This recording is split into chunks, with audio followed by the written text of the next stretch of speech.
नूर की शादी कर देनी चाहिए। उसने पढ़ने का कहा, हमने पढ़ा दिया। हमने तकरीबन उसकी सारी ख्वाहिशात पूरी की हैं, मगर पता नहीं उसे क्या हो गया, दिन ब दिन जिद्दी होती जा रही है।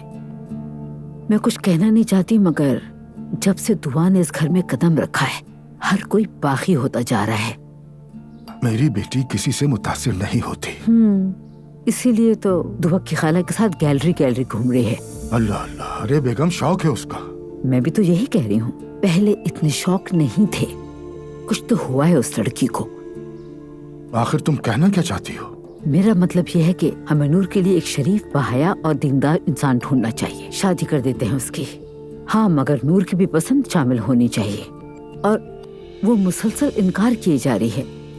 तुम्हारी बातों से लगता है कि कोई है तुम्हारे जहन में। है। कौन? वही गुलतन साहिबा, चिलिंगर वालों की बेटी। हाँ, मैं उसके शौहर को जानता हूँ। हाँ, बहुत अच्छा खानदान है। उनका एक बड़ा बेटा है, पढ़ा लिखा है, अपने बाबा के साथ काम करता है और साथ ही नमाजी भी है। नूर से बात नहीं करोगी? नहीं, अभी बात नहीं करूंगी उससे। पहले वो लोग घर आ जाएं, देख लें एक दफा। वो हमारी हाफिजा मलाहत इन बातों में बहुत ज्यादा माहिर है। हाँ, बहुत माहिर है। नाइला और मुस्तफा को भी उसी ने मिलवाया। हाय, चुप हो जाएं, इस बात को तो ना ही छेड़े। ठीक है बेगम, जैसा तुम बेहतर समझो। अगर तुम्हें ठीक लगे तो वही मुझे भी ठीक लगेगा। वैसे भी ख्याल रखना कोई तमाशा ना लगे। मैं तो तंग आ गया इन लोगों से।